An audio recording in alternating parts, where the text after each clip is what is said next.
Continuing to follow breaking news this evening that former President Donald Trump has been indicted on charges of mishandling classified documents at his Florida estate, Mar-a-Lago. Trump made the announcement himself on Truth social media just before 5 o'clock today. That coming from a months-long investigation by special counsel Jack Smith into whether or not the 2024 presidential candidate broke any laws by keeping hundreds of documents marked as classified at his Palm Beach home, Florida real estate, and whether or not Trump tried to obstruct the government's efforts to recover those records or not. He said he is due back in court in Miami next week on Tuesday afternoon. Trump has already been indicted in New York and faces more investigations in Atlanta and Washington that could lead to more criminal charges.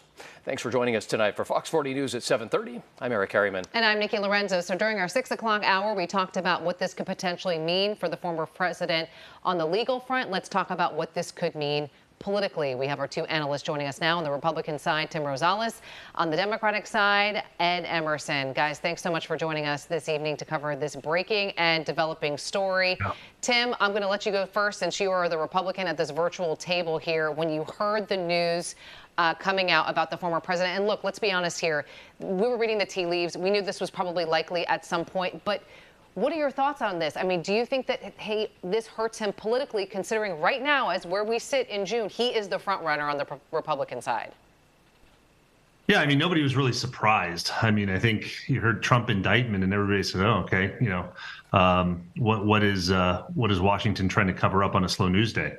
But I do think that there is, you know, significant damage. It's going to be wielded to the former president. And the damage may not be necessarily apparent to those grassroots supporters who may, be supportive of the president. But what it does is it really damages his ability to earn endorsements, raise money, do the things that he needs to do because, you know, right now he is absolutely damaged goods.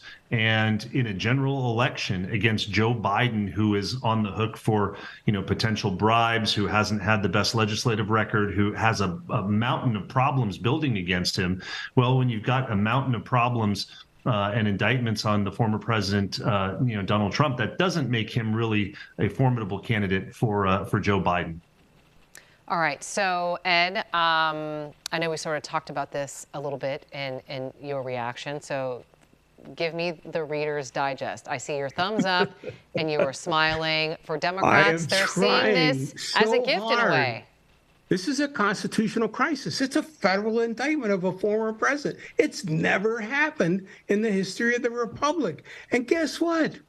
It's not over. He could get indicted 2 more times this year. He's already been indicted in Manhattan. Okay, they're that bunch of liberals and scoundrels on 34 different counts. 34 different counts, 7 today, 41. We're heading for half 100 here if we can. I think it's John Gotti is spinning in his grave. He can't believe this. This is extraordinary. This guy has got to go.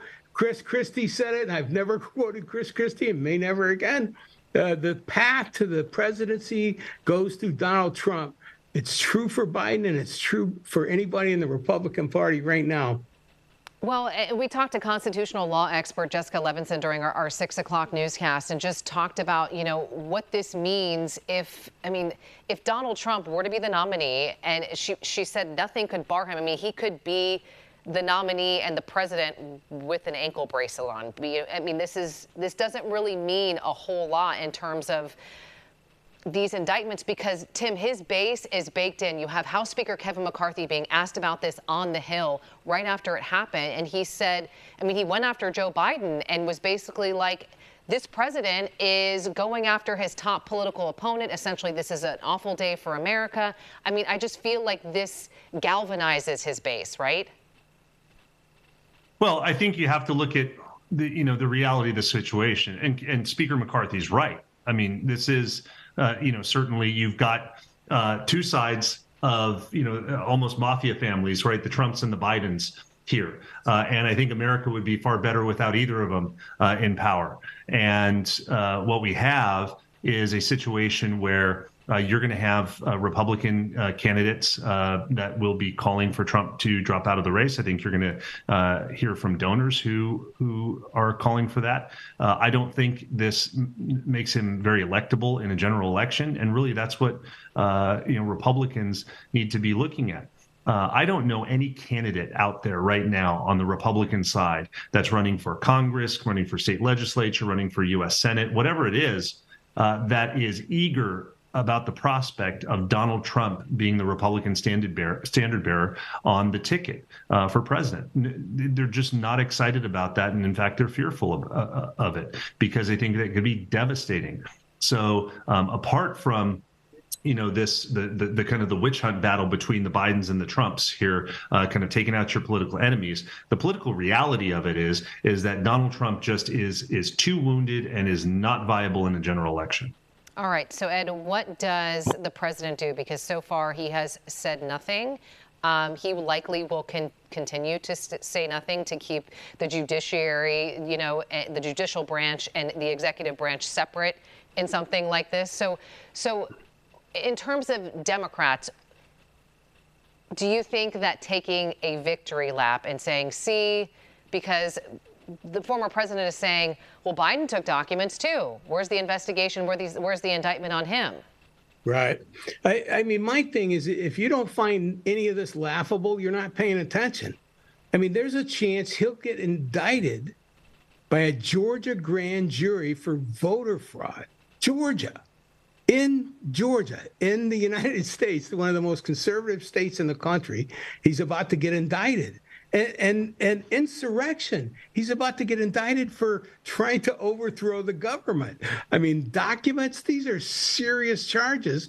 And he needs to, did you ask the constitutional scholar if he could serve as president from jail? Is probably a better question.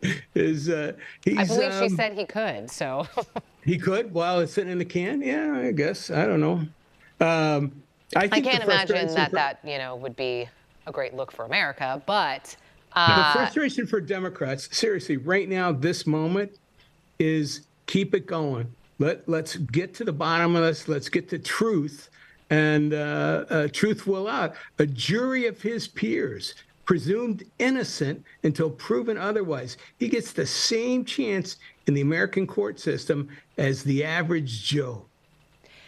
Ed, I wonder, or Tim, rather, I wonder what you make of the timeline, too, because we're having this conversation in June of 2023. We still have to have the primary election, and the general is more than a year away. I mean, that is an eternity in politics.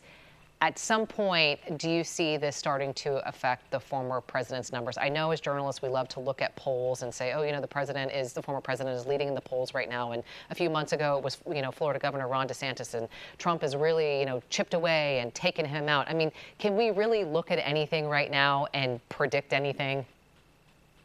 Well, I mean, you can look and prognosticate all you want, but you're right, Nikki. I mean, we're talking about lifetimes in politics. And, several candidates just launched. You certainly, the one with the biggest head of steam right now seems to be, Ron DeSantis, so much so that Governor Newsom just keeps going after him and going after him and going after him. The biggest loser of the day right now is Governor Newsom, who had a big announcement this morning, and now that just completely gets stepped on by, all of this national news. So he's not the luckiest guy in the world, today, probably second unluckiest next to Trump in terms of what's going on politically. But like I said, I do think that there is an effect, and the effect will be is that, okay, Trump can sit there and fund this, his campaign as much as he wants personally, sure.